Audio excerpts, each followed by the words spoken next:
Antes de seguir con las fuentes, necesito que veamos un poco este amiguito. LDO. Low Drop Out. También lo van a encontrar en los diagramas como reg de regulador o de reg de regulador de tensión, voltage regulator.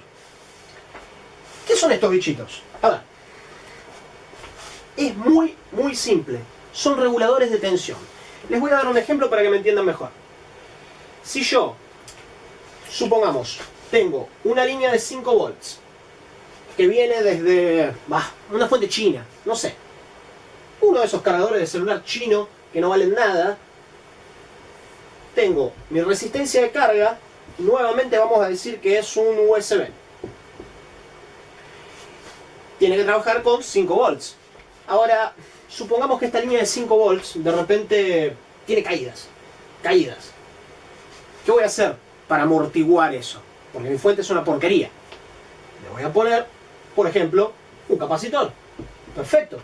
Yo ya sé que el capacitor va a utilizar la energía que se va a almacenar adentro de él para tapar estos huecos. Va a tapar estos huecos donde haya una caída de tensión y voy a tener 5 volts estables. Pero, ¿qué ocurre si en mi línea, en lugar de caer, sube? Yo tengo 5.1, 5.5, 6, 5.7. Es inestable, sube. El capacitor no me va a poder ayudar en eso. Y ahí entra el regulador de tensión. El regulador de tensión, que básicamente, y en muchos diagramas lo vamos a encontrar así, un componente de 3 terminales. Donde tenemos un terminal que es in, entrada de tensión, otro que es out, salida, y otro que es GND, conexión a tierra. Lo que va a hacer es comerme esos picos de tensión. Es un Pac-Man. Ñaca, ñaca, ñaca. En el momento que yo tenga, por ejemplo, termine teniendo, en lugar de tener 5 volts acá, yo tengo 5.5 volts, él va a entrar en acción y se va a comer 0.5. 0.5.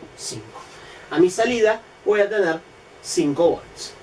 Si yo llego a tener 6 volts aquí, él se va a comer 1 volt y acá voy a seguir teniendo 5 volts. Él se come esos picos de tensión que puede haber en mi línea. Ñac, ñac, ñac. Pero más allá de eso, si yo, por ejemplo, tengo en mi equipo una fuente de alimentación de una buena potencia que alimenta varios sectores de mi placa, pero hay un problema. Trabaja con 7 volts, por decir. Y yo necesito alimentar un USB que necesita 5 volts. No hay problema.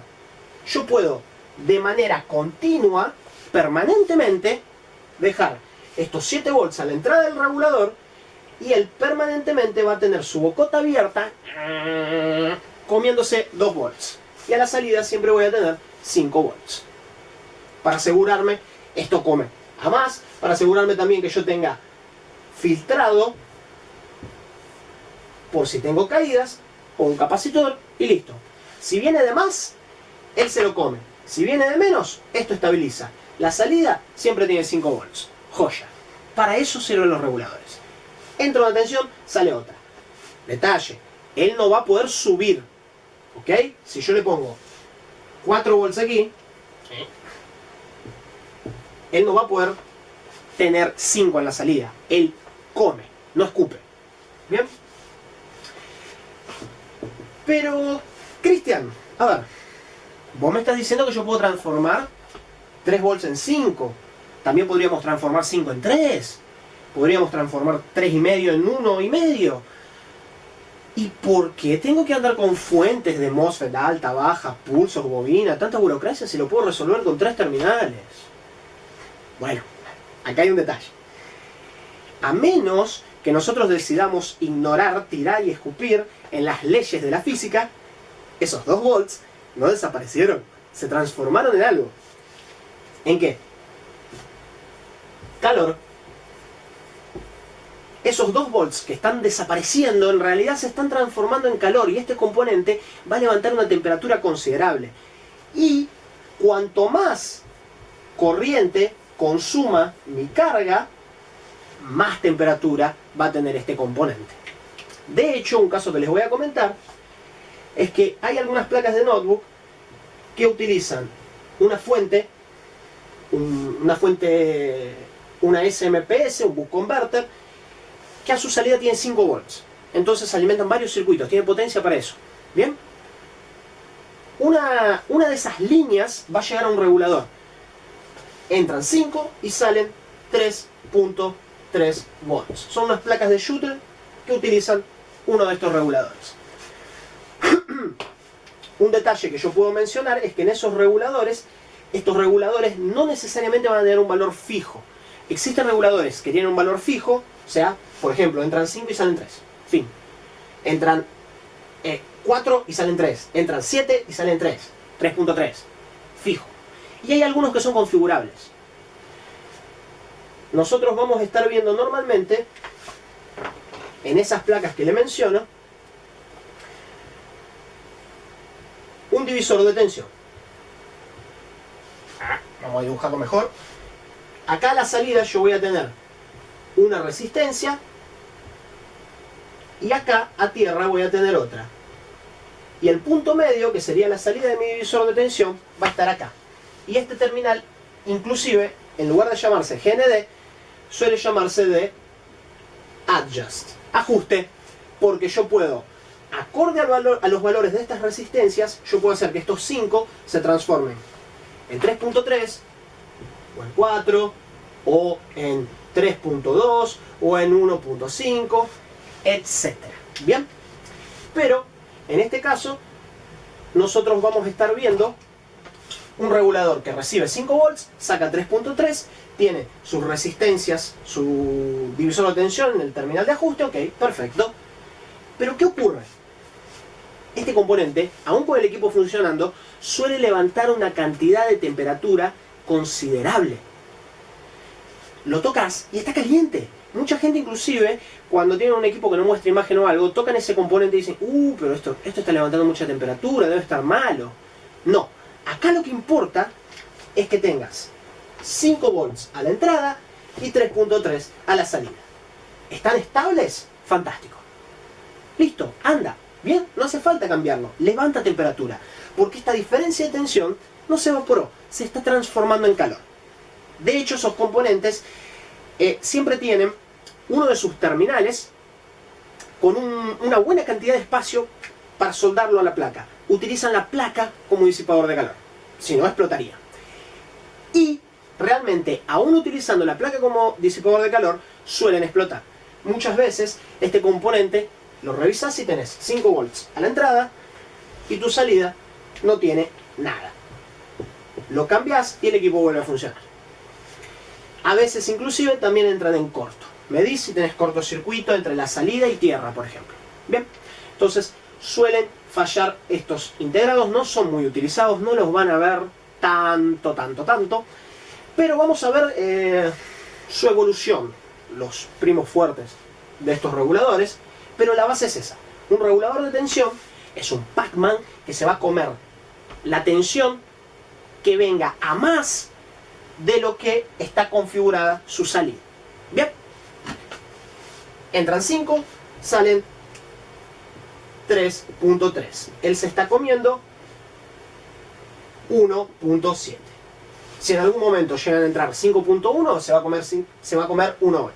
Si en algún momento llegan a entrar 6 volts, se va a comer 2.7. Siempre va a tener 3.3 a la salida. Y cuanto más corriente consuma mi carga, más calor esto va a presentar. Ok, ahora sí, creo que después de esta explicación básica ya podemos ir a un diagrama. Vamos al diagrama, vamos al diagrama, vamos al diagrama. Llegamos. 1.05 versus LDO. Empecemos a analizar un poco los terminales de este componente. Un poquito más de zoom, un poquito así. Bueno, creo que ahí se ve bien. Terminal 6, in. Entrada de alimentación, entrada de tensión, mejor dicho. Tengo acá una línea de PP3B3, 3.3 volts. Entran. Tengo acá un terminal out. V out 1.05.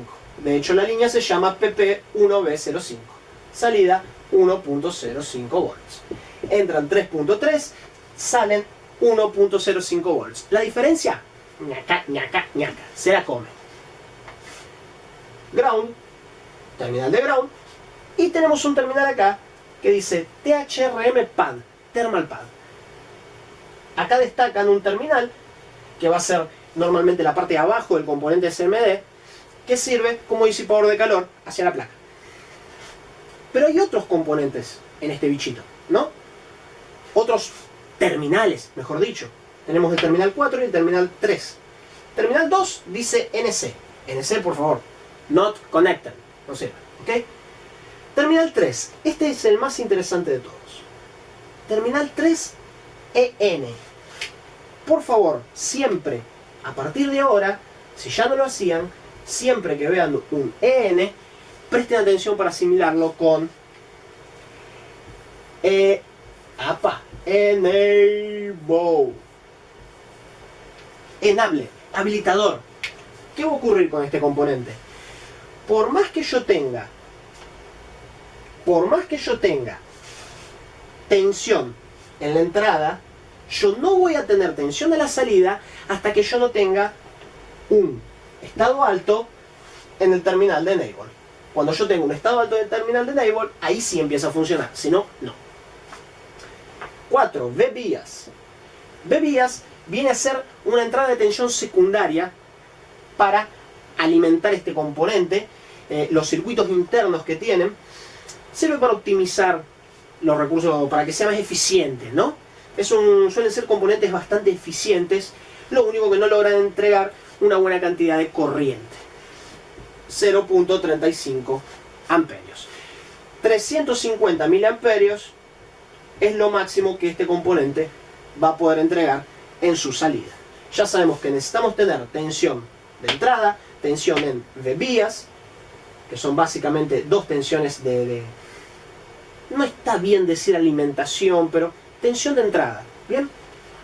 No sé si me van a entender bien como alimentación o tensión de entrada, pero esto es lo que tiene que ir para adentro del bicho. Vías y in. El terminal 3 es el habilitador, out es la salida. Bien, no hay mucho misterio. Ahora, ¿qué les puedo decir también acerca de este bicho? Que nosotros vamos a poder ofrecer hasta 350 miliamperios, les dije, ¿no? Pero ¿qué ocurriría si en esta línea, en esta PP1B05 SUS LDO, yo tengo algún problema? Yo tengo un capacitor alterado. Y ese capacitor alterado está haciendo con que en esta línea haya 1 ampero de consumo. Lo que ocurre es que internamente este componente, este regulador lineal, va a intentar trabajar desesperadamente para poder entregar más corriente de lo que puede. Obvio, hay algunos que directamente se desarman, explotan, lo que sea, pero en muchos casos ustedes van a ver un componente que tocan y ¡au! Me quemé el dedo. Está sumamente caliente. Y lo que muchos colegas a veces hacen, dicen, bueno, esto está malo, sacan uno y ponen otro, sin medir. ¿Está caliente? Ah, cámara térmica, ¿no? Levantó temperatura, listo, saca, pone, fin, terminó. Ponen otro y vuelve a calentar. ¿Por qué vuelve a calentar? Porque el problema no está en el componente. El problema es que te están pidiendo tanta corriente que la temperatura del componente aumenta. Cuanto más corriente exija mi salida, mayor va a ser la temperatura que este componente va a generar, que este regulador va a generar. Te va a quemar el dedo porque alguien lo está matando. Ese es el punto. Por eso es siempre muy importante antes de cambiar un regulador lineal, tener en cuenta que su salida no esté en corto. Que lo que vos querés alimentar con ese regulador lineal, ahí esa línea no esté en corto, no esté fallando, no tenga un problema. porque si no vas a sacar uno, vas a poner otro, va a volver a levantar temperatura, sacas otro y pones otro y vuelve a levantar temperatura, y hasta que vos no soluciones el problema que tenés aquí, que te está generando un consumo mucho mayor a esto, no vas a reparar el equipo. Sigamos con un ejemplo más, creo que llegamos con el tiempo. Otra línea LDO. Este es un más o menos igual, inclusive la salida es la misma, 1.05B S0 LDO. Tengo IN, ya sé que va a ser mi tensión de entrada. PP1B8, entran 1.8 volts. Tengo out, va a ser mi salida. Vout 1.05, PP1B05. Salida 1.05. Ground. El thermal pad. Vamos a seguir con el azul. Thermal pad. ¿Qué más voy a necesitar? Tengo enable, vías, NC, no me importa. Enable. Si no tengo un estado alto en enable, que va a provenir de esta línea, 1B05S0LDO EN de enable. Si no tengo un estado alto en esta línea, el controlador, por más que tenga tensión en la entrada, no va a tener la salida. Controlador no, regulador. Y además de tener tensión de entrada, conectado el terminal de ground, habilitación term para disipar calor, thermal pad, también voy a necesitar esta alimentación secundaria, como les había dicho, vías, que va a venir de esta línea. Si todo se cumple, aquí voy a tener unos 0.5 volts a la salida. Si levanta temperatura, yo tengo que verificar que esta línea no tenga algún problema que me esté generando un consumo mayor a 0.35 amperes, 350 miliamperios. Bien, no hay misterio en esto. Entra una tensión, sale otra más baja. Tiene 5 terminales básicamente. Así que creo que con eso más o menos estamos entendidos. Lo que les voy a mostrar ahora, corto este video para no hacerlo muy largo, pero lo que les voy a mostrar a seguir es algunos componentes que se parecen reguladores lineales, se parecen, pero no lo son. ¿Bien? Y es importante que no nos confundamos. Ya seguimos.